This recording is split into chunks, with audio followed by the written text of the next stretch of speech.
Ya. Hola a todos. Somos poquitos días, pero vamos a empezar con la ayudantía nomás. Vamos hoy día a ver inflamación, neoplasia y dolor en ese orden. Y hoy día vamos a estar presentes yo, la Cami y el Pedro, para resolver sus dudas y también para que veamos como en el contexto de casos clínicos cómo resolver preguntas de fisiopatología. Así que cualquier duda pueden levantar la mano, interrumpirnos o cualquier cosa. Eh, ya, el caso clínico uno es un hombre de 23 años que consulta en el servicio de urgencia, producto de un cuadro de instalación brusca, caracterizado por dolor punzante, que aparece en la zona umbilical y al cabo de unas horas migra hacia la fosa ilíaca derecha y se acompañaba con presión estado general, sensación febril, náuseas y vómitos. Al examen físico se encuentra levemente taquicárdico, con una temperatura un poco elevada, y a la palpación abdominal se objetiva dolor en el punto de McBurney y signos clásicos de apendicitis aguda. Y tras el estudio pertinente se realiza el diagnóstico y se procede a realizar una cirugía de apendicectomía. Esto es un cuadro clásico que podría presentarse de inflamación. Entonces, la primera pregunta es, producto a la isquemia de este cuadro, ¿se podría generar muerte celular y cambios morfológicos del órgano afectado? ¿Qué cambios celulares indicarían un daño irreversible y que el cuadro progresara finalmente a una necrosis? La tumefacción del retículo endoplásmico rugoso, la disminución del tamaño celular, la marginación de la cromatina en el núcleo celular o la aparición de densidades amorfas en las mitocondrias.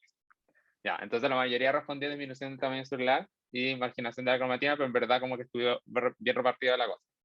Así que vamos a ir viendo un poco los conceptos y ver cuál es la alternativa correcta. Ya. Entonces, tenemos que primero empezar con la respuesta celular a la lesión, qué es lo que puede ocurrir. En una célula normal que está en hemostasis, es un concepto súper importante que tienen que tener aprendido de aquí en adelante. Pueden haber dos cosas que pueden pasar, un estrés o un estímulo lesivo agudo. Ante el estrés, principalmente lo que se va a aparecer son los tipos de adaptaciones que se mencionan en la clase, la hiperplasia, la hipertrofia, la atrofia, la metaplasia, la displasia, que son tipos de respuestas celulares ante un estrés o un estímulo fisiológico alterado, como aparece acá en la tabla. Y ante un estímulo lesivo o ante la incapacidad de esta adaptación, lo que se va a generar finalmente es una lesión celular.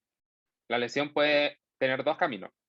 En el caso que sea una lesión leve o transitoria, puede ir hacia una lesión reversible, aguda, que en este caso se mencionan ciertos cambios que en verdad no son muy relevantes que en este momento se lo aprendan. Esto igual es algo que van a ver más adelante en la carrera, que son el edema celular, el cambio graso, y lo que ahora nos compete, que es la lesión como grave progresiva, que puede ocurrir en el caso de la apendicitis, que puede llevar o a necrosis o apoptosis, y que principalmente desde el nivel fisiopatológico se destaca la necrosis, ya que la apoptosis puede ser un proceso más bien fisiológico y en algunos casos patológico.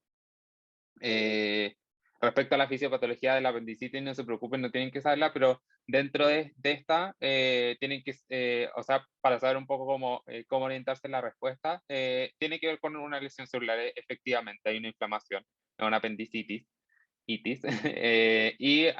dentro como del esquema fisiopatológico hay una isquemia aguda, que puede generar finalmente una necrosis o la evolución del apendicitis puede llevar a una peritónica. Entonces, como hay que saber más o menos cómo ocurre esto a nivel celular y fisiopatológico. Respecto a la necrosis, que es lo que preguntaba la pregunta, que algunos cambios que pueden darse previo y que nos pueden orientar hacia que esto va a priorizar una necrosis. Hay que saber que la definición es que una manifestación morfológica de la muerte celular no regulada o programada, eh, que se da a conocer posterior a la muerte de la célula. Y se produce principalmente por un colapso homostático intracelular, que es esta lesión que habíamos hablado previamente, que puede ser muy grave y que puede llevar a la muerte celular. acá uno de los puntos de la alternativa que estaba incorrecto es que decía como se presenta con una disminución del tamaño celular. En general, la necrosis se presenta con un edema celular, un aumento del tamaño de la célula y también se pierde la integridad de la membrana. Y eso es algo que vieron en las clases.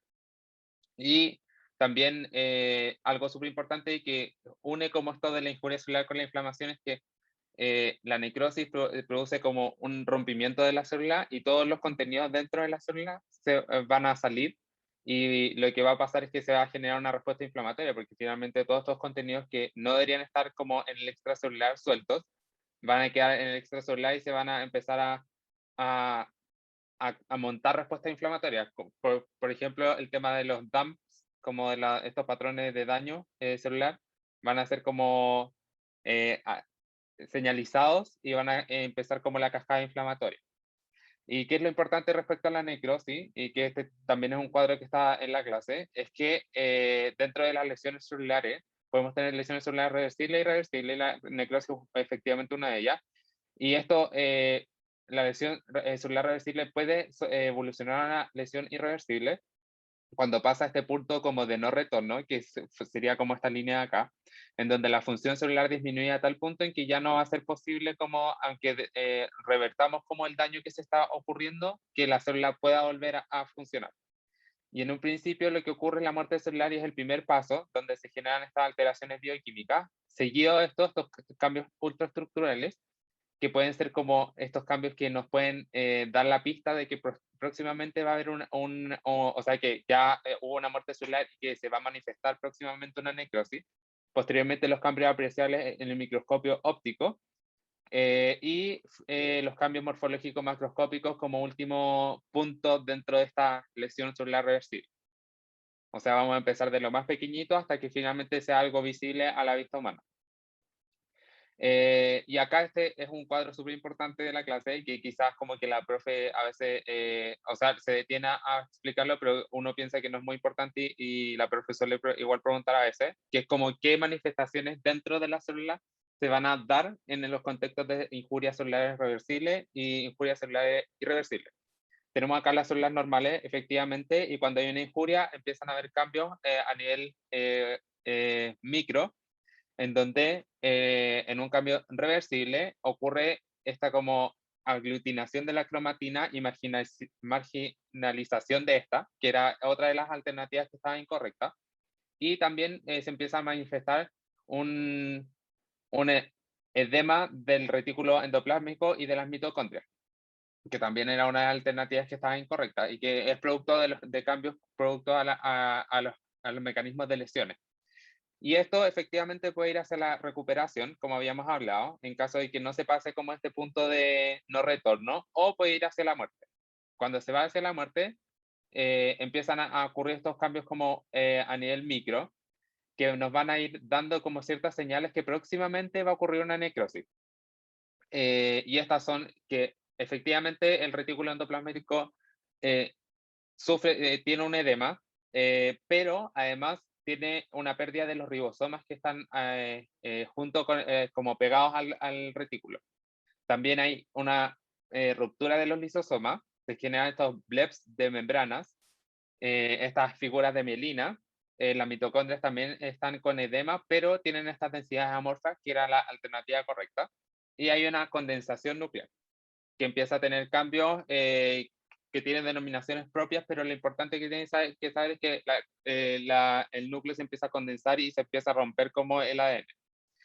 Y finalmente esto va a llevar a la necrosis, que se manifiesta con esta célula que está aumentada de tamaño y que cuyo membrana plasmática está fragmentada y los contenidos intracelulares van a empezar a salir hacia el extracelular.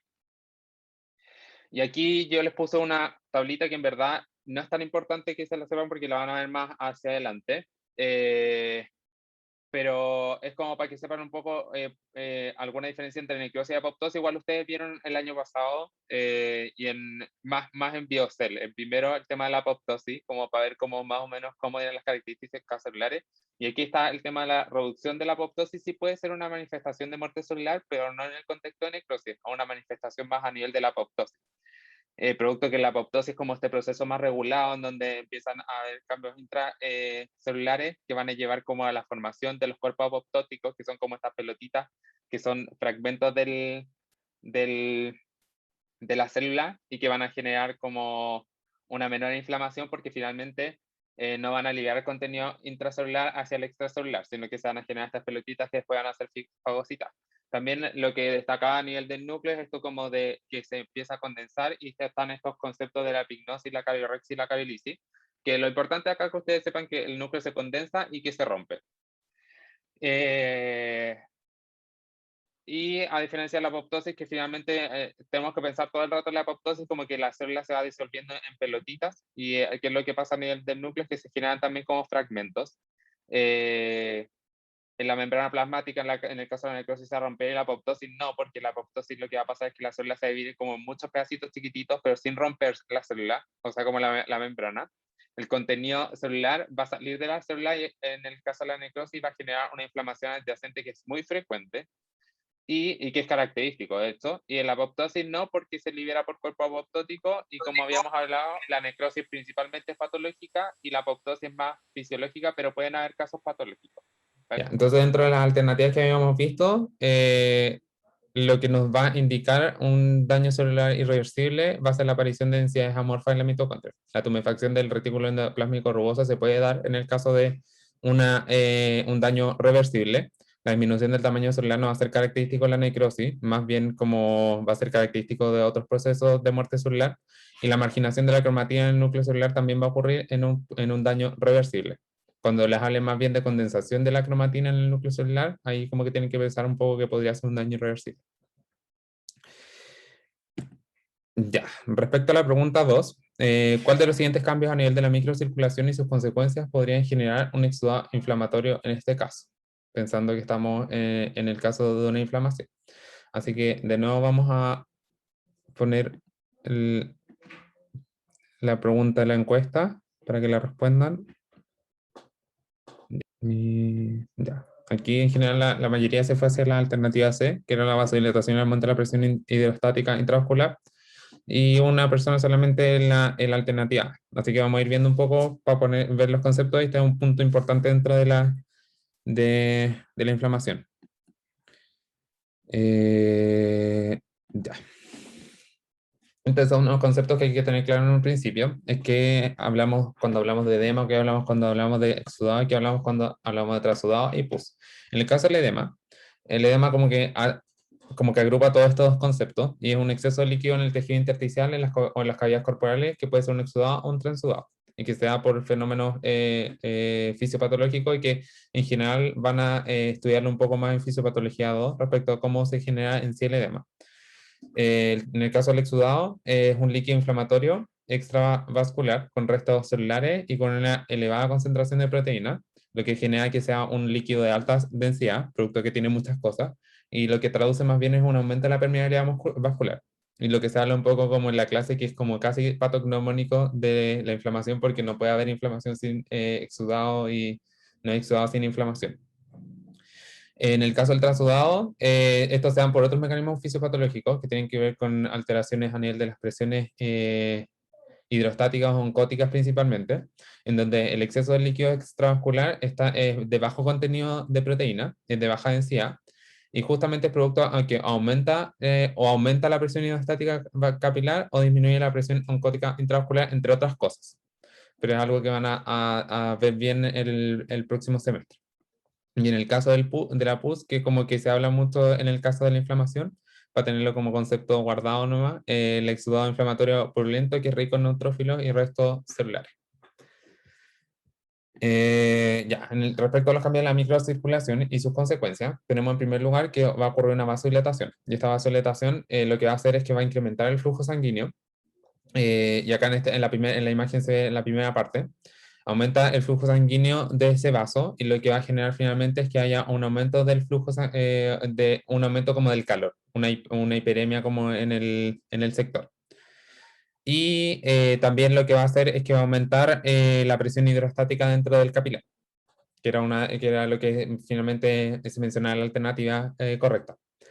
Respecto a qué pasa con esto, con la vasodilatación, es que esta combinación entre la dilatación y lo que vamos a ver posteriormente, la pérdida del líquido, y un poco producto a la aumento de la permeabilidad, va a generar un aumento de la viscosidad sanguínea, lo que va a generar una ralentización de la velocidad sanguínea, y eso va a ser súper importante, porque va a permitir la extravasación de los leucocitos hacia el sitio de la injuria, y también va a generar que salgan tanto los leucocitos como proteínas hacia el extracelular. Y de como, es justamente lo que mencioné en el tercer punto, que con esta éstasis los leucocitos pueden marginalizarse dentro del vaso sanguíneo, y al ser activados por mediadores empiezan su adhesión y migración por la pared vascular. Entonces tenemos esta imagen que resume más o menos eso, que producto al aumento de la dilatación del vaso, aumenta el flujo sanguíneo, también hay un aumento de la permeabilidad, lo que genera que el fluido se libera hacia los tejidos. Hay una atracción de los leucocitos, producto de estos mediadores, y estas señales que van a generar que los leucocitos viajen hacia el sitio de la injuria. Y también va a haber un poco de una respuesta sistémica producto a los mediadores, que es también algo que se habla en la clase, pero que principalmente se ve en otra clase que mañana van a tener un ayudante al respecto de respuesta a fase aguda, que genera fiebre y proliferación de leucocitos. Y todo esto va a generar como los cambios o los cinco pilares de la inflamación, que son el aumento de calor, el aumento del rubor, el edema, el dolor, y también se habla un poco como esta pérdida de la funcionalidad. Eh, y respecto a otro cambio dentro de la microcirculación, tenemos el aumento de la permeabilidad, que es justamente lo que estábamos hablando antes, que es desencadenada principalmente por mediadores químicos. Dentro de esto tenemos la histamina, la vericinina, los leucotrienos. La histamina es súper importante por parte de estas células cebadas que mencionaba la profe en clase muchas veces. Y lo que va a generar es que se produzca una salida de leucocitos y plasma hacia el extracelular, y eso va a generar una disminución de las osmolaridades sanguíneas. Van a salir proteínas dentro proteínas que van dentro del vaso hacia afuera, lo que va a generar una disminución de la presión oncótica. La presión oncótica a nivel vascular principalmente está dado por estas proteínas intravasculares. Y las células fagocíticas, lo que van a poder hacer al salir al espacio extracelular es poder ir hacia el sitio de la lesión. Entonces acá tenemos esta imagen en donde se ve como que los leucocitos y las proteínas plasmáticas normalmente están en la luz vascular, en el lumen, y cuando se genera este aumento de la permeabilidad, en donde se separan el endotelio, ocurre como esta extravasación hacia los tejidos de tanto los leucocitos como las proteínas plasmáticas.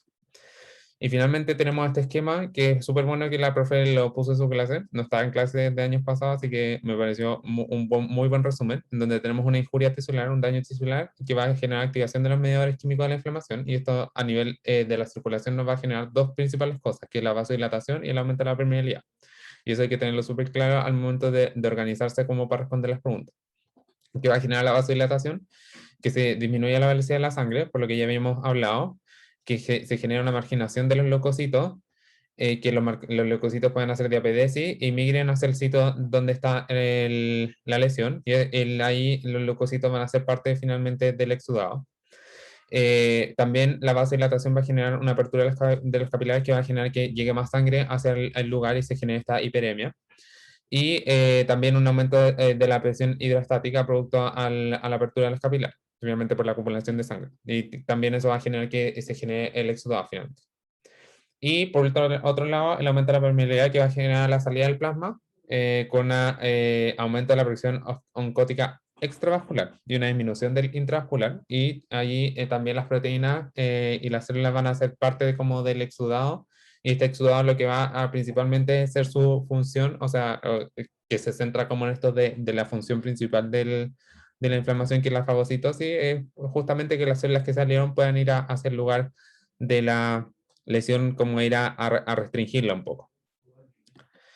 Entonces, la respuesta correcta en este caso sí era justamente la que me respondieron varios, la mayoría, y que es la vasodilatación y el aumento de la presión hidrostática intravascular. En el caso de la primera, lo que sería incorrecto sería que la presión osmótica aumenta intravascular, porque no aumenta intravascularmente, aumenta extravascularmente, y es producto que salen estas proteínas plasmáticas desde el lumen vascular hacia afuera. Respecto a la B, que es el aumento que decía el aumento de la velocidad intravascular y la marginación leucocitaria, se hubiera un aumento de la velocidad intravascular no se podría generar esta marginación leucocitaria. Y lo que ocurre realmente es que disminuye la velocidad en el intravascular. Y respecto a la D, el aumento de la permeabilidad selectiva para la célula no es un aumento de la permeabilidad selectiva, sino que estas células como endoteliales como se separan y sale lo que pueda salir entre medio de ellas, finalmente. No sé si alguien tiene otra duda. Si no, para darle como a la parte de neoplasias.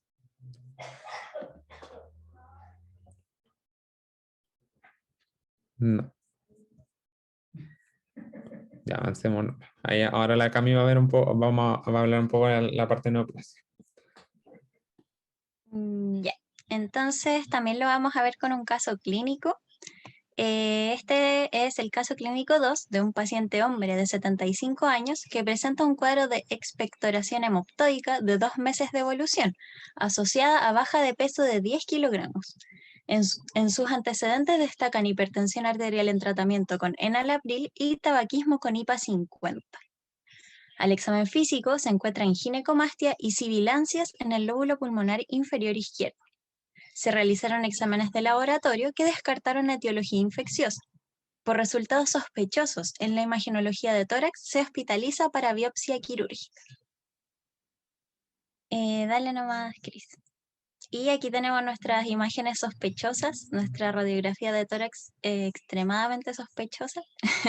No sé si se ve porque está justo el nódulo al frente de la silueta cardíaca, pero si lo ves así aquí al frente de la silueta cardíaca, está como un nódulo así circular y se nota harto. Y dale la siguiente, Cris. A nuestro paciente además le hicieron una tomografía de computada y justamente ahí vemos este tremendo nódulo al frente del corazón y con inflamación asociada alrededor, con un poco de condensación. Dale nomás.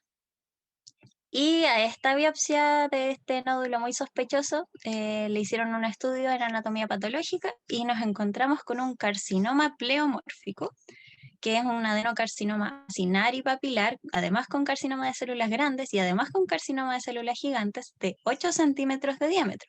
Estaba cavitado y tenía metástasis a los linfonodos.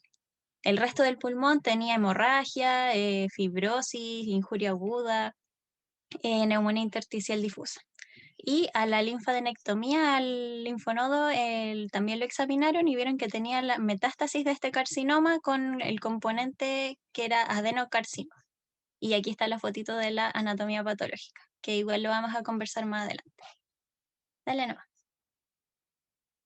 Así que esta es la pregunta respecto a nuestro caso clínico. ¿Cuál de los siguientes mecanismos estuvo más probablemente involucrado en la patogénesis de esta enfermedad? A. La formación de dímeros de pirimidinas en el DNA, lo que causó su lesión permanente y la constitución de una célula iniciada.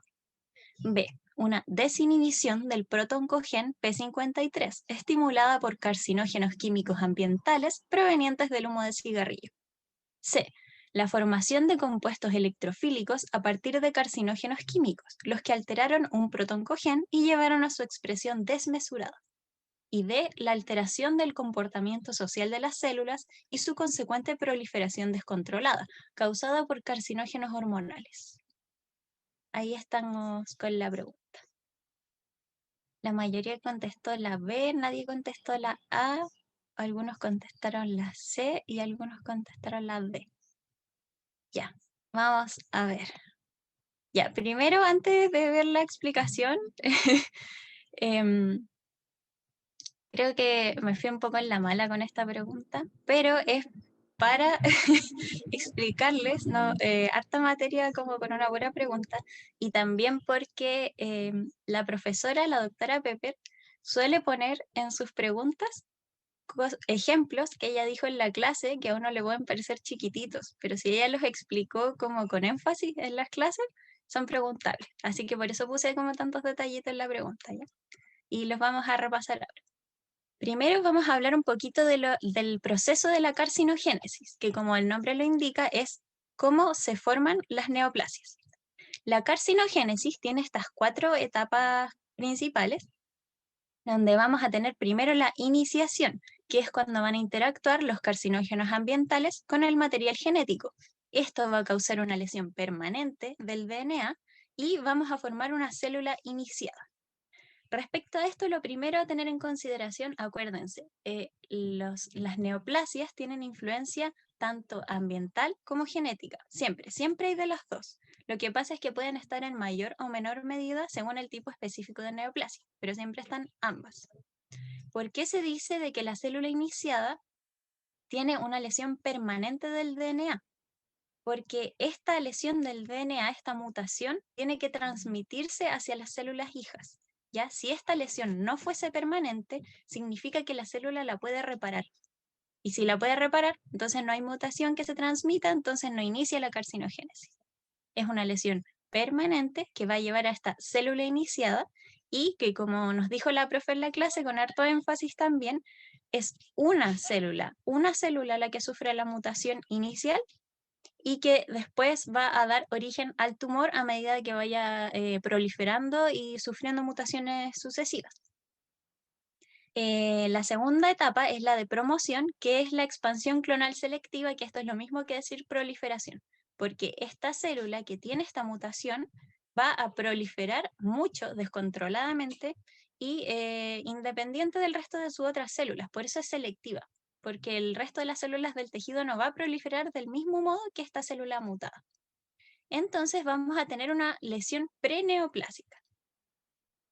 Hasta acá estas dos etapas son comunes para todos los tipos de cáncer, ¿ya? Entonces, esta lesión preneoplásica, la que le llaman, por ejemplo,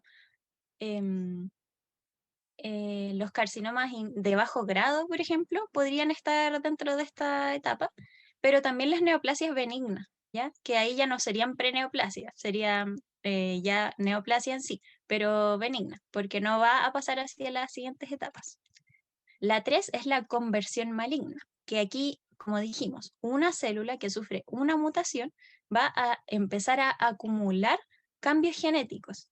¿Ya? Esto van a ser muchas generaciones sucesivas de células que cada vez van a mutar más y eventualmente van a adquirir un fenotipo maligno, que se ve, por ejemplo, en las fotitos que les puse ahí abajo de estas neoplasias que son muy malignas y que se nota mucho, digamos, al estudio anatomopatológico, que son muy pleomórficas, heterotípicas y con hartas características específicas de malignidad que vamos a hablar más adelante también.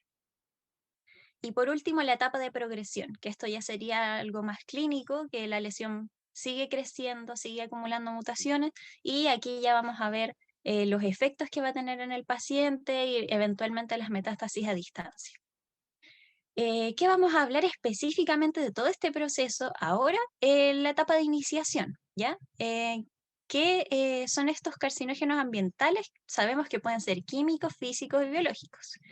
Y cuando interactúan con alguno de los genes que regulan el comportamiento social de las células, dan inicio a la carcinogénesis. Ya esto es importante, porque no es que estos carcinógenos del ambiente vayan directamente a atacar estos genes porque sí, porque tengan alguna selectividad, sino que pueden atacar cualquier parte del DNA. Y ahí es donde entra este componente de azar, porque tienen que ser específicamente en estos genes que regulan el comportamiento social para que se desate la carcinogénesis. ¿Y cuáles son esos genes? Es lo que vamos a conversar ahora. Dale nomás, Cris. Ya. Como dijimos, carcinógenos ambientales sobre genes que regulan el comportamiento social y cuáles son los componentes del comportamiento social de las células. Esto muy, muy importante, muy, muy preguntable, mucho énfasis en la clase. Así que saberlo al revés y al derecho. La proliferación, la diferenciación y la muerte celular. Esto es el comportamiento social. Y los genes que regulan estos tres procesos van a ser los que cuyas alteraciones nos van a generar neoplasias, ¿ya? Los genes que regulan estas tres partes del comportamiento social de las células los vamos a llamar los protoncogenes, los genes supresores de tumores, y también tenemos genes reparadores del DNA y reguladores de la apoptosis que a veces se incluyen dentro de las dos categorías que están arriba. Por ejemplo, cuando hablamos de los genes gatekeeper y caretaker, que serían como los que cuidan la célula y los que vigilan la célula. ¿Ya? pero en general la profe les habló más de estas dos clasificaciones que están acá arriba y que las vamos a seguir conversando. Dale nomás a la siguiente.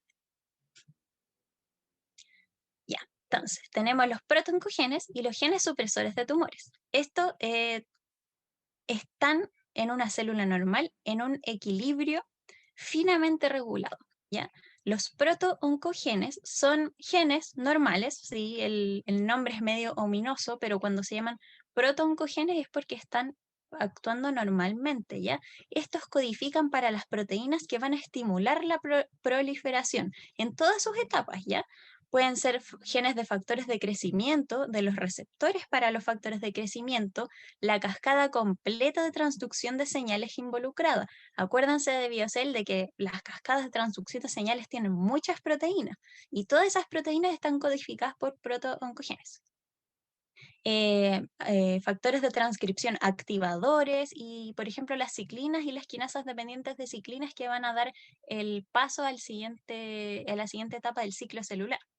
Entonces, cuando les hablen de los protooncogenes, acuérdense de que es proliferación, ¿ya? Estos protooncogenes codifican todo lo que estimula a la célula a proliferar. Grandes ejemplos, ¿por qué? Porque la profe los mencionó y porque es bueno saberlo, pero tampoco aprenderse esas listas gigantes de memoria, ¿ya? Pero es bueno saber algunos que son importantes, como el RAS.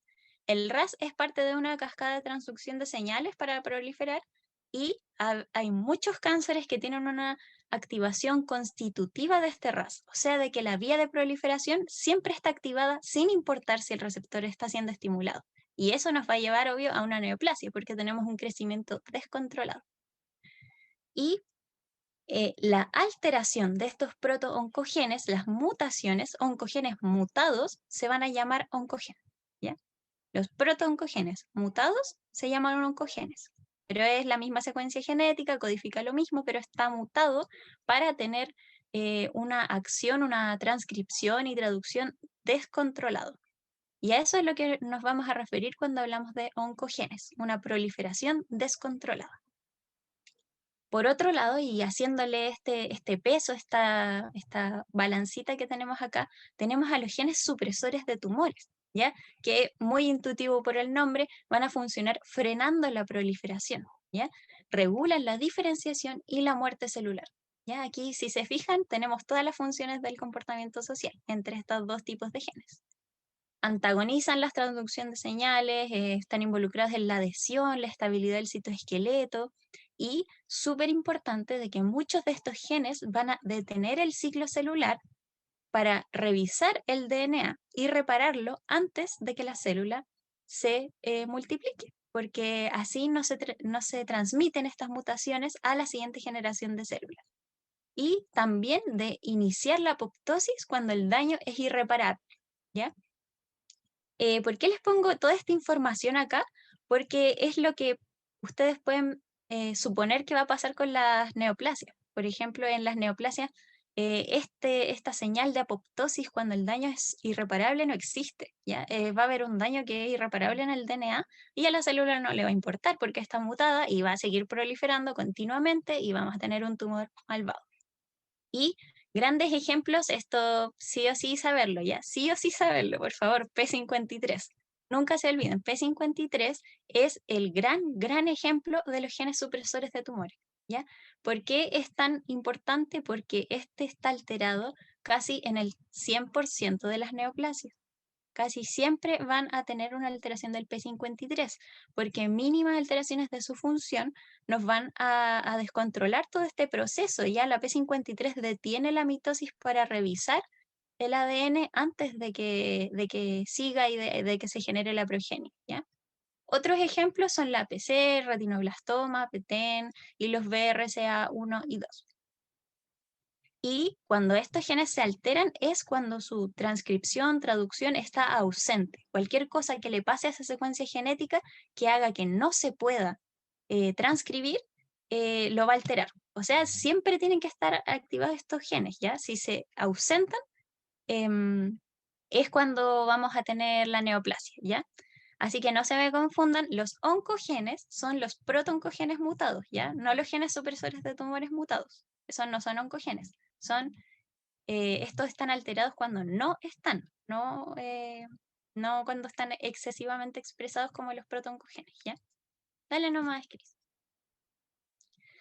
Y aquí tenemos este esquemita de la clase, que es lo mismo que les acabo de decir, pero en gráfico. Aquí tenemos la célula normal, donde está todo muy reguladito, su ciclo celular bajo control, y al lado una célula maligna, que tiene mutaciones en sus protoncogenes, o sea, esto ahora es un oncogen, o una mutación en sus genes supresores de tumores, que van a perder su función, no van a estar cumpliendo su rol normal en el ciclo celular. Así que esto, cualquiera de los dos, uno y o el otro, nos va a llevar a una neoplasia. Dale a la siguiente. Y estas mutaciones pueden producirse de muchas formas distintas. Aquí tenemos un ejemplo nomás de un protoncogen, pero las mutaciones pueden ser una alteración en la secuencia misma del gen, de sus nucleótidos, que nos puede llevar a una proteína distinta o a que no se transcriba la proteína o una proteína alterada, o se pueden duplicar y pueden haber muchas copias del mismo gen juntas y se va a transcribir más. O esto, que es lo más frecuente en neoplasias, es que haya una translocación en los cromosomas. En esta etapa de la mitosis, justamente, cuando se forman los cromosomas y se están separando, de que ocurre una translocación, queda un cachito de cromosoma en otro que no le corresponde y nos pase algo como esto. Un protoncogen, que es normal de la proliferación, porque claro, muchas células proliferan normalmente, que quede justo al ladito de un promotor para un gen que se expresa mucho. Porque ustedes saben, distinto nivel de diferenciación, hay algunas células que van a transcribir muchas proteínas de algún tipo específico. Y esas proteínas que se transcriben mucho tienen promotores que son muy fuertes para que se les unan estos factores de transcripción y la maquinaria transcripcional.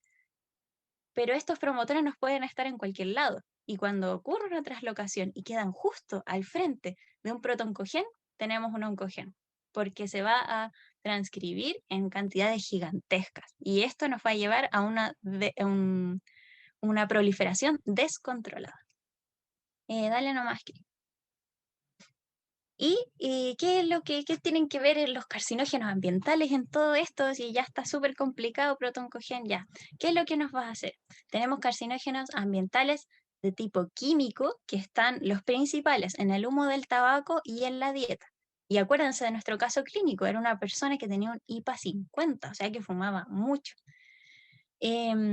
Los carcinógenos químicos tienen la peculiaridad de que son activados, por así decirlo, por nuestras enzimas, ¿ya? Porque estas son sustancias extrañas que no tendrían por qué estar en nuestro cuerpo, pero de todos modos tenemos una maquinaria enzimática para tratar de hacerles la contra, de metabolizarlos. Y ahí están nuestras enzimas metabolizadoras de xenobióticos. ¿Qué es lo que pasa? Claro, los inactivan para poder excretarlos, pero se generan intermediarios electrofílicos en esta reacción. Y estos intermediarios tienen mucha afinidad por el DNA. Entonces, al final, claro, la enzima metabolizadora de xenobióticos nos está tratando de hacer un favor, inactivando cosas que son súper tóxicas para nuestro cuerpo, pero estos intermediarios nos van a generar mutaciones, ¿ya? También tenemos carcinógenos físicos, que son principalmente la radiación ionizante y la radiación UV. Y me parece de que se acordaron muy bien del ejemplo que dio la profe en la clase, de que la radiación UV funciona formando dímeros de pirimidinas en el DNA. Y esto también son mutaciones. Y por último tenemos a los biológicos, que virus, DNA y RNA sobre todo. También se menciona el Helicobacter pylori. Y se destaca el virus del papiloma humano, cuyos genes E6 y E7 van a inactivarnos varios genes supresores de tumores. Importante. En humanos, las hormonas no son carcinógenos, ¿ya? Las hormonas muchas veces estimulan el crecimiento de tumores que modifican su expresión génica, sus antígenos, para expresar los receptores de las hormonas. Entonces, muchos cánceres de mama, por ejemplo, expresan receptores de estrógeno, pero el estrógeno no es el carcinógeno, sino que hace crecer al tumor porque expresa el receptor, pero no es el carcinógeno. Eso es muy importante. ¿ya? Y ahí pudo haber un distractor en el caso clínico porque el paciente tenía ginecomastia, ya, pero no es por culpa de un carcinógeno hormonal, ya, eso lo más probable es que sea un síndrome paraneoplásico. Dale nomás, Cris. Así que revisemos las alternativas de esta pregunta que estaba media compleja. La A nos decía la formación de dímeros de pirimidinas y ya sabemos que esta está mala porque este mecanismo es de la radiación UV. ¿Y tenemos clínica de radiación UV? No, tenemos clínica de carcinogénesis química por el humo de tabaco. Entonces la A estaba mala esa parte, pero el resto de la alternativa estaba buena, ¿ya? Porque sí hay una lesión permanente y una célula iniciada y esto da la carcinogénesis. La B, que es la más votada, y que no, está mala, no era esa, porque decía una desinhibición del protoncogen P53. Ya P53, siempre recordarlo porque es muy importante para la vida y porque la profe les mostró la vía de P53, le mostró 3 vías distintas de P53, ¿ya? Así que es probable que ella lo pregunte. Es un gen supresor de tumores, no es un proto-oncogen y es una inactivación de P53, no una desinhibición, ¿ya? Porque este está actuando siempre, regulando el ciclo celular. Entonces, esta parte está mala, ¿ya? Eso no era así. Igual es algún detallito chico, pero es importante, ¿ya? Y el resto de la alternativa, claro que estaba buena, carcinógenos químico-ambientales provenientes del humo de cigarrillo. La D la vamos a descartar al tiro porque al final decía carcinógenos hormonales. No existen carcinógenos hormonales en humanos, ¿ya? Se descarta. Y la C decía la formación de compuestos electrofílicos a partir de carcinógenos químicos, los que alteraron un protooncogen y llevaron a su expresión desmesurada. Aquí tenemos todo bueno en la alternativa. Un protooncogen con expresión desmesurada, porque acuérdense, los protoncogenes se expresan demasiado y los genes supresores se inhiben. Ya. ¿Y eso por qué? Por un carcinógeno químico que fue metabolizado y se formaron compuestos electrofílicos. Así que la correcta era la alternativa C. Ya, esto fue medio largo. Ya. Y la 4 no fue hecha con tanta maldad como la anterior. Así que vamos. Considerando el diagnóstico histopatológico, ¿cuál de las siguientes es una característica distintiva de este tipo de neoplasia? A. En esta etapa clínica de la enfermedad, la neoplasia ya es capaz de producir angiogénesis y su crecimiento sigue una dinámica lineal. B. Existen profundos cambios morfológicos y funcionales en las células de este tumor que les permitieron colonizar un ambiente ectópico como los linfonodos. C. La expansión del tumor respeta la lámina basal, pero la compresión de los vasos aledaños podría dañarlos y explicar la hemoptisis. D. Las células que componen el tumor mantienen la organización general del tejido pulmonar, son homotípicas y conservan cierto grado de diferenciación. Pone la siguiente, Cris, que está el diagnóstico histopatológico. Ahí, ya. Y ahora no sé si le voy a poner la pregunta. Pero para que se acuerden del estudio anatomopatológico que decía que era un carcinoma muy pleomórfico y que tenía metástasis ganglionares y eso, adenocarcinoma. Ya, ya, están todos secos, perfecto. El 100% contestó correctamente, me parece fabuloso. Pero igual vamos a repasar la materia, ¿ya? Primero ven esta foto, o sea, está horrible, ¿cierto? Es como, se nota mucho que esto es muy maligno. No sé si ustedes se acuerdan de esto, de la histología de un pulmón normal, que son como de estos así, se ven los alvéolos y puros tabiques de vasculares. Y eso, pero miren esto, no se parece en nada al tejido pulmonar. O sea, tiene puras células súper pleomórficas, o sea, distintas unas de las otras, estos núcleos súper extraños, aberrantes, así que horrible. Esta neoplasia se nota muchísimo que es maligna. Es un ejemplo muy, muy categórico de malignidad. Dale nomás, Cris. Ya, aquí tengo, les hice este cuadrito, que la profe le puso hartos cuadritos de neoplasias benignas versus malignas en su clase, pero aquí tenemos otro más, ¿ya? Las benignas, la diferenciación está más o menos conservada. En cambio, las malignas tienden a la anaplasia, o sea, se van a desdiferenciar. si tenían características distintivas específicas, las van perdiendo. En las benignas vamos a tener células homotípicas, o sea que todas se parecen las unas con las otras, similares al tejido de origen y con estroma proporcionado, o sea, el estroma va creciendo junto con el parénquima. Solo se observa aumento de celularidad. En cambio, lo maligno, células heterotípicas, todas son distintas entre ellas y todas son distintas con el tejido normal y son distintas de todas formas, son muy extrañas, con pérdida total de la estructura. Y pueden tener zonas de necrosis por el crecimiento acelerado, porque estas células neoplásicas malignas crecen mucho más rápido que el estroma que las alimenta. Entonces, por eso se produce necrosis. Las benignas van a crecer lentito siempre y van a ser, sí, durante toda su evolución van a crecer lentito. En cambio, las malignas tienen esta peculiaridad de que inicialmente crecen lentito, que es lo que llamamos dinámica lineal, y en un punto de inflexión que vamos a ver después se vuelve rápida, con una dinámica exponencial. Las neoplasias benignas van a respetar las estructuras aledañas y no sobrepasan la lámina basal, comprimiendo a su alrededor. Y esto, si llegaran a sobrepasar la lámina basal, que es como, esto es muy distintivo de lo maligno, de lo invasivo, no es como al estroma, sino que es dentro del mismo tumor y en general está encapsulado.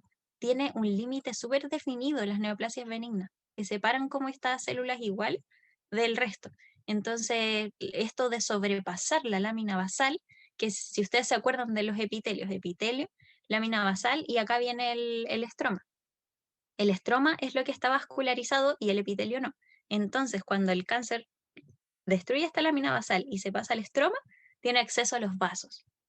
Entonces, muy maligno. Si sobrepasa la lámina basal, maligno. Invade y destruye los tejidos aledaños.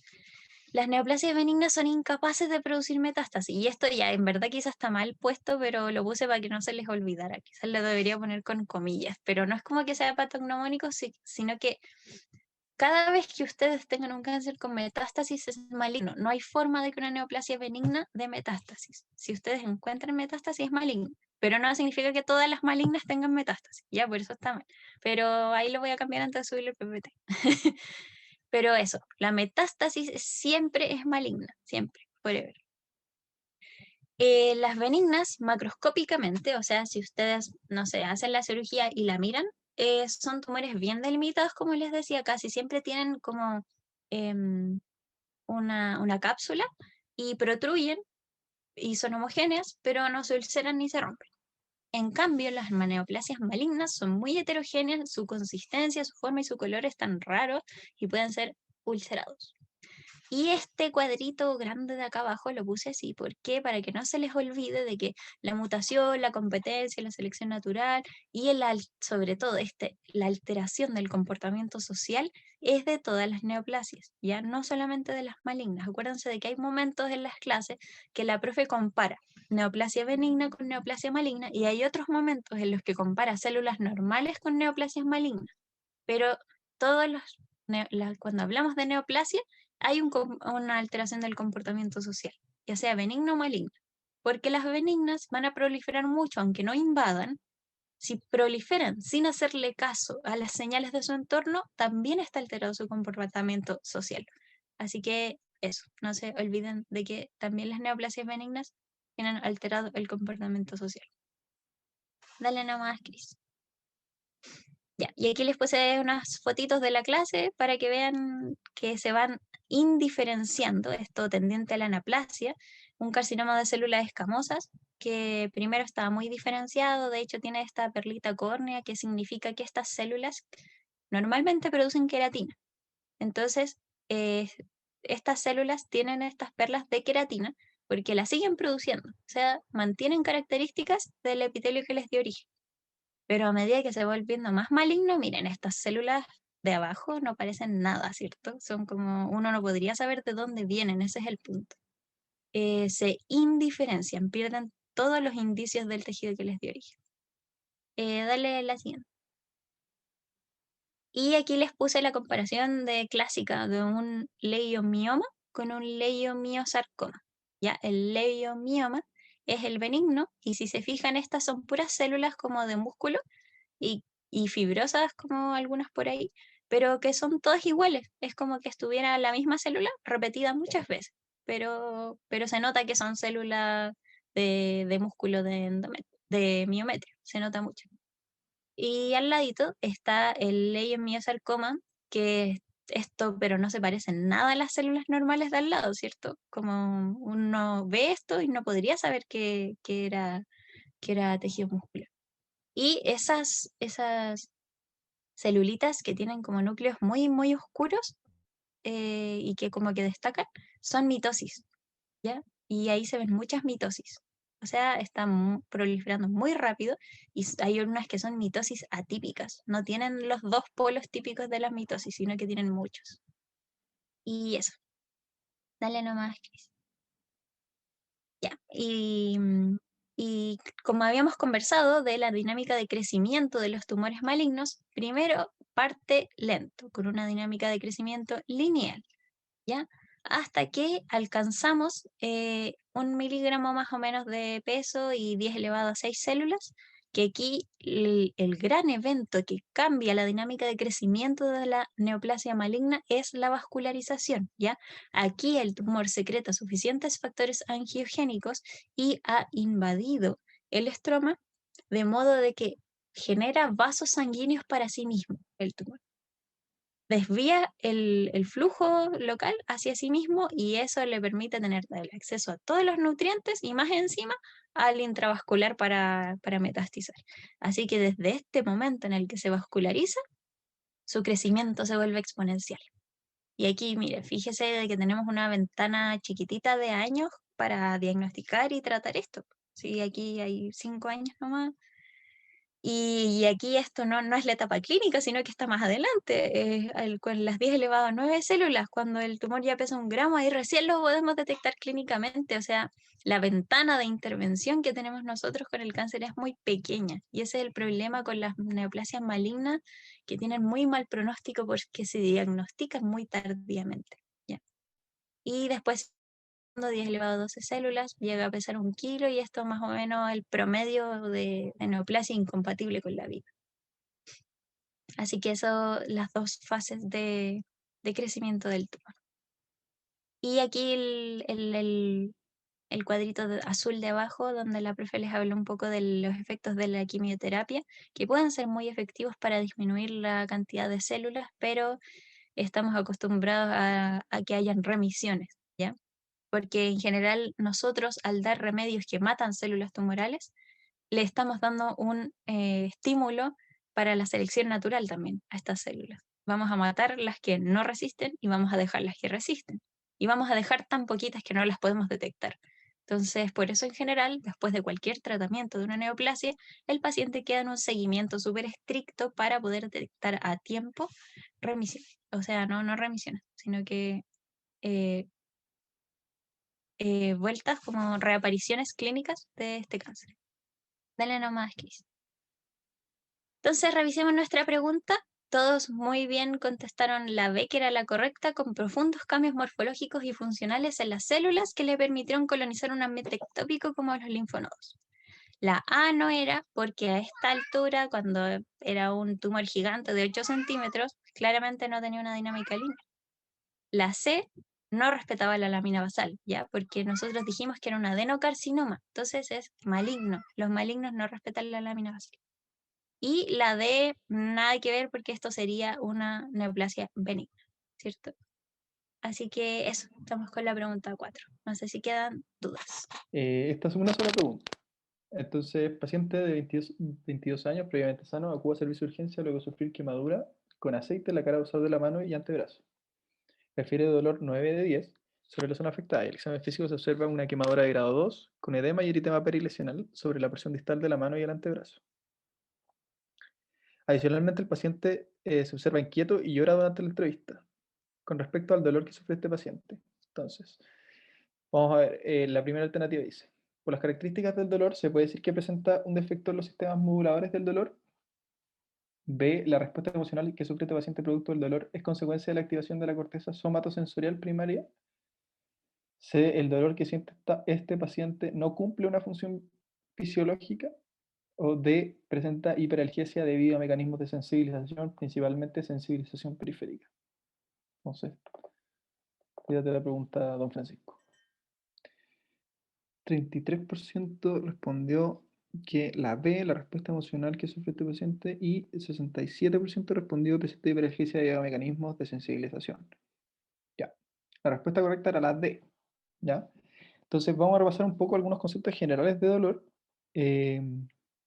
que la verdad no es un tema demasiado grande en el curso de fisiopatología, porque solamente tiene como 3 preguntas en el certamen 1, pero igual es importante. O sea, es importante porque las consultas médicas normalmente son por dolor, y es importante como entender como la diferencia y los mecanismos que trascienden al dolor agudo y crónico, ¿ya? ¿Y por qué estudiamos, en el fondo, lo estudiamos el dolor en fisiopatología y en fisiología? Porque el dolor tiene una parte fisiológica, que como en esta pregunta sería, en el fondo, el hecho de proteger un área afectada mediante el dolor, hace que el dolor cumpla una función fisiológica, ¿cierto? O sea, si me duele una parte del cuerpo y yo protejo esa parte del cuerpo, prevengo daños tisulares adicionales al que ya tengo, pero también el dolor, cuando pasa a ser crónico, deja de tener una función fisiológica, y eso es lo que vamos a ver. Entonces, primero partamos desde la periferia, hacia lo central, ¿cierto? El dolor agudo se compone principalmente de 2 ondas, digamos, de intensidad, que están dados por esta diferencia que hay entre las fibras mielinadas y no mielinadas que transmiten el dolor. Sabemos que estas son las principales eh, fibras que transmiten el dolor desde la periferia hacia los sistemas centrales, que están las fibras C, que son amielinadas, y por el hecho de ser amielinadas van a tener una transmisión más lenta, y las fibras A delta, ¿cierto? Que son fibras finas, pero mielinadas, ¿ya? A pesar de ser mielinadas, son menos densamente mielinadas que las fibras que transmiten el estímulo somatosensorial, que son las fibras A beta, si recuerdan, ¿ya? Por eso también la transmisión de su información es igualmente más lenta que la de las fibras A beta, pero más rápida que la de las fibras C.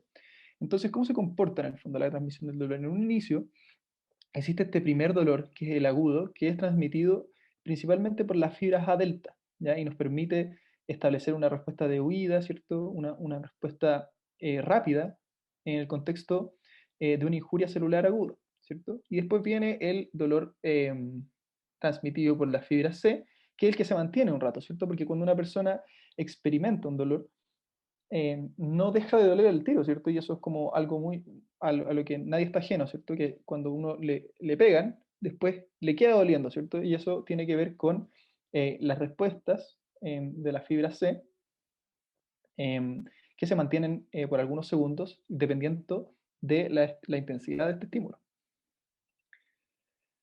Y así, desde la periferia viajan, ¿cierto?, hasta la asta dorsal, donde está esta sustancia gris, y donde las neuronas de primer orden hacen sinapsis en las neuronas de segundo orden. Las principales neuronas de proyección se encuentran en la lámina 1 y 2 y en la 5, ¿cierto? Y sin entrar en mayor detalle, porque aunque se lo tienen que aprender, donde sinapta cada fibra en el fondo, sin entrar en mayor detalle, lo más importante son las fibras que reciben estímulos polimodales, ¿cierto? Que son las neuronas de amplio rango dinámico, que son estas neuronas que están en la lámina quinta y extienden sus prolongaciones hacia el láser se ve, ¿cierto? Bueno, extienden sus prolongaciones hacia las láminas más posteriores y de esa manera reciben inputs polimodales. Y de esa manera, en estas neuronas de la lámina quinta, tenemos integración de ambos sistemas, ¿cierto? El somatosensorial y el sistema que vendría siendo el sistema anterolateral, que es el sistema del dolor. Derivado de esta interacción que existe en la asta dorsal de la médula espinal, tenemos 2 fenómenos que podemos observar. Uno es el llamado dolor referido, ¿cierto? Que cuando existe, por ejemplo, una injuria visceral que transmite, en el fondo, información nociceptiva hacia la asta dorsal de la médula espinal, este estímulo nociceptivo en una víscera puede ser mal interpretado desde el punto de vista de la percepción como un dolor referido a una zona de piel que se integra en el mismo nivel medular que esta víscera que está que está teniendo un estímulo nociceptivo, ¿cierto? Es decir, si es que ocurre, por ejemplo, un daño a nivel del corazón, como un infarto, vamos a tener un dolor referido a la cara medial del brazo, ¿cierto? Del lado del brazo izquierdo.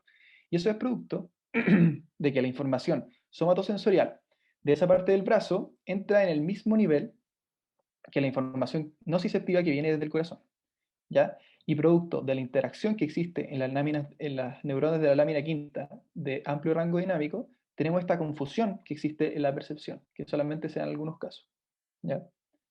Y tenemos otro fenómeno que se da por la integración espinal que tiene estas neuronas de amplio rango dinámico y que tiene que ver con la capacidad de las neuronas, de las fibras A beta, ¿cierto? Que están dibujadas acá, de interactuar con interneuronas que modulan de alguna manera la respuesta de las neuronas de proyección de segundo orden, ¿ya?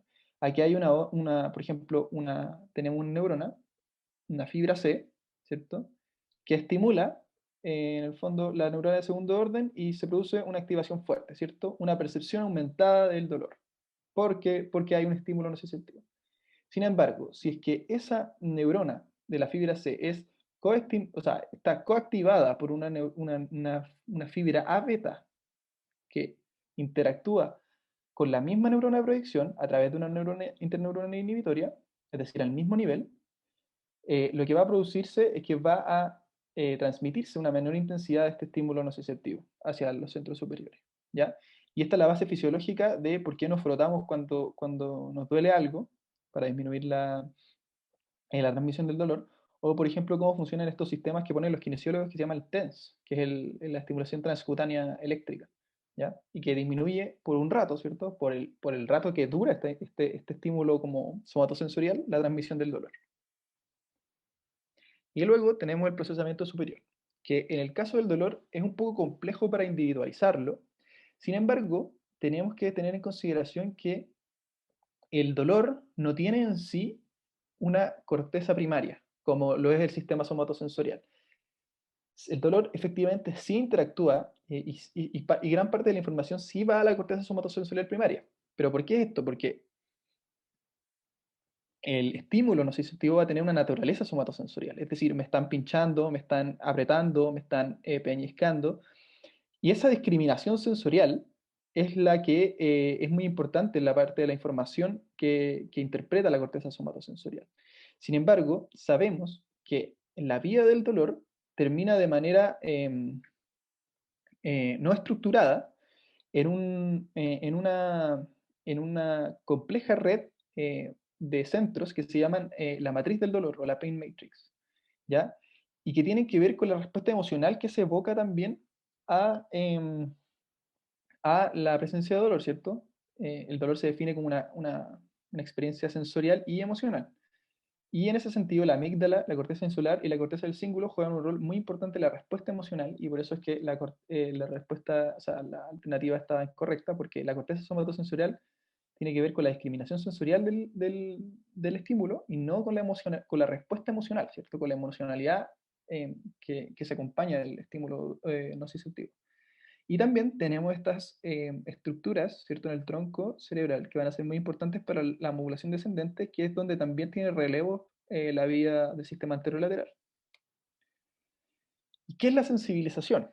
La sensibilización es una serie de mecanismos por el cual nosotros cambiamos nuestra respuesta y disminuimos el umbral al dolor y también modificamos de cierta manera la respuesta al dolor, ¿ya? Existe lo que se divide en sensibilización periférica y sensibilización central. Sin embargo, cada vez que ocurre sensibilización, ocurre en toda la vía. Lo que pasa es que en el dolor agudo va a tener principalmente una predominancia de la sensibilización periférica, y en el dolor crónico van a haber modificaciones de los sistemas nociceptivos que van a generarse a nivel central, ¿ya? Y aquí podemos ver lo que se conoce como el reflejo nociceptivo neurogénico, en el fondo, que es que la estimulación de las fibras, principalmente de las fibras C, va a producir, en el fondo, la activación y la transmisión de estímulo nociceptivo hacia el sistema nervioso central, pero también reflejamente esta fibra va a poder liberar algunas sustancias como la sustancia relacionada al gen de al gen de la calcitonina, ¿cierto? El péptido relacionado con el gen de la calcitonina, ¿cierto? La sustancia P, la histamina, y todas estas cosas van a poder ser liberadas y van a producir una cosa que se llama inflamación neurógena, ¿ya? ¿Y qué van a generar? Principalmente mayor vasodilatación, mayor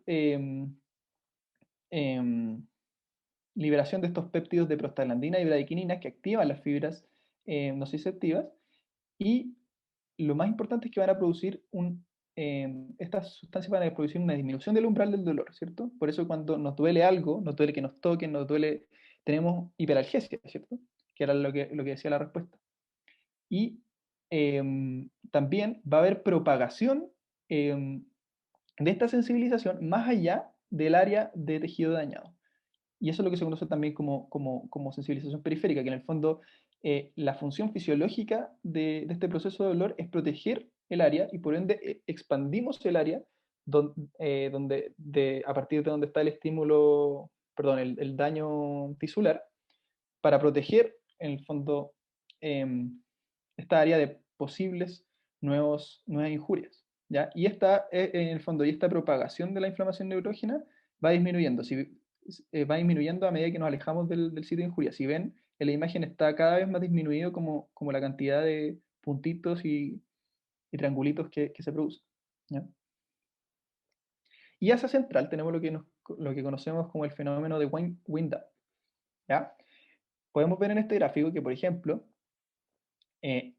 si nosotros repetimos un estímulo nociceptivo de la misma intensidad, las fibras A delta van a seguir en el fondo teniendo una respuesta del número de espigas, ¿cierto? Pareja, ¿cierto? No hay una diferencia en la neurona de segundo orden de cómo responde si nosotros estimulamos repetidamente la neurona A beta. Pero en cambio, con la respuesta de la neurona a la fibra C, se produce un aumento progresivo del número de espigas de la neurona de segundo orden a medida que nosotros estimulamos repetidamente la fibra C. Y eso es lo que se observa acá, ¿ya? Y esto se da tanto en el dolor, en la sensibilización periférica como en la central. Sin embargo, en la central van a ocurrir unos cambios morfológicos que se conocen como modificaciones del sistema que van a ser irreversibles, ¿ya? Toda esta cuestión que tiene que ver con el aumento de la descarga de la neurona de segundo orden en respuesta a la estimulación repetitiva de la neurona de primer orden, tiene que ver con la estimulación de los receptores NMDA, ¿ya? Estos receptores se activan en respuesta a la estimulación repetitiva de la liberación de glutamato. Muy importante acordarse entonces que glutamato tiene dos receptores, principalmente el AMPA, que es el que da la respuesta rápida, y el NMDA, que se va activando a medida que ocurre la despolarización de la neurona de segundo orden. ¿Por qué? Porque tiene un bloqueo de magnesio que va a liberarse cuando se producen depolarizaciones sostenidas en la neurona de segundo orden, y de esa manera se va desbloqueando este bloqueo por magnesio y va entrando calcio. Y el calcio es un mensajero intracelular que va a ser muy importante para la futura respuesta que va a tener esta neurona a la estimulación por glutamato. Por una parte, va a liberar óxido nítrico, que va a generar todo un sistema para que haya mayor liberación de glutamato. Por la entrada de calcio va a generar una despolarización sostenida de la membrana celular de la neurona de segundo orden, y también va a actuar como mensajero intracelular para ir a cambiar la expresión de genes. Entonces aquí tenemos una comparación un poco de las claves que hay entre el dolor agudo y el dolor crónico. Lo más importante es que en el fondo, como el dolor crónico no cumple un rol fisiológico, el estímulo y la intensidad del dolor no están relacionados. Es decir, no hay una injuria que justifique la intensidad del dolor percibido por ese paciente. Y también hay cosas importantes como que el sistema nervioso autónomo generalmente está habituado a la respuesta dolorosa en el dolor crónico. Y por último, la modulación descendente. La modulación descendente es uno de los mecanismos más importantes y que podríamos decir que de alguna forma está alterado en el dolor crónico, ¿ya? Sin embargo, también va a ser una herramienta que nosotros vamos a usar terapéuticamente para intentar manejar a los pacientes con dolor crónico refractario. Ya. ¿Y de qué se trata la modulación? Bueno, ya vimos la parte de la modulación de la compuerta del dolor, ¿cierto? Esta interacción a nivel espinal, pero también de los centros de la sustancia reticular, que son activados por estas colaterales del sistema anterolateral, van a bajar eferentes que sobre todo van a secretar estas monoaminas, la norepinefrina, por ejemplo, y la serotonina, y mediante interneuronas encefalinérgicas, es decir, que le llaman encefalinas, van a generar, van a modificar esta sinapsis, es decir, la primera sinapsis del sistema, para disminuir en el fondo o para regular la proyección a centros superiores y la percepción finalmente del dolor.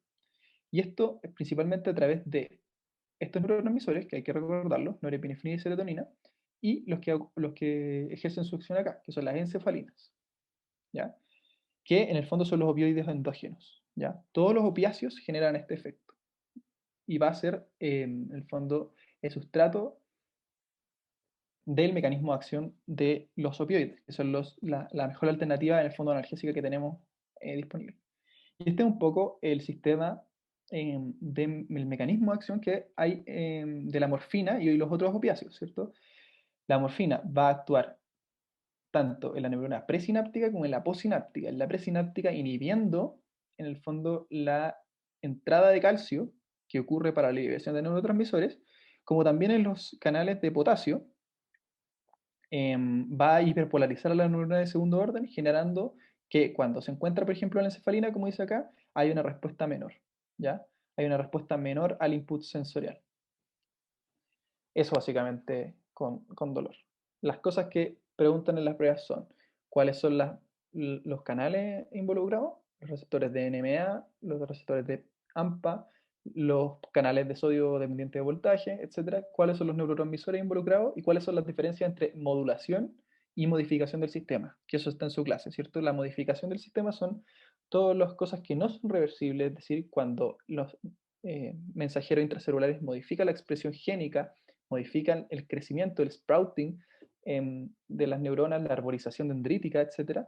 Entonces, esos cambios en la citoarquitectura neuronal van a ser irreversibles, ¿ya? Y van a fortalecer el circuito del dolor, haciéndolo más crónico. Pero la modulación del sistema, que tiene que ver con la liberación, por ejemplo, con las modificaciones posttraduccionales de los canales de sodio, las modificaciones posttraduccionales de receptores de neurotransmisores, todo eso va a poder ser modificado y modulado temporalmente y no va a llevar a una sensibilización definitiva y un dolor crónico, ¿ya? Las modificaciones del sistema son irreversibles, las modulaciones son reversibles, ese es el mensaje. Eso. ¿Alguna duda les queda sobre el tema?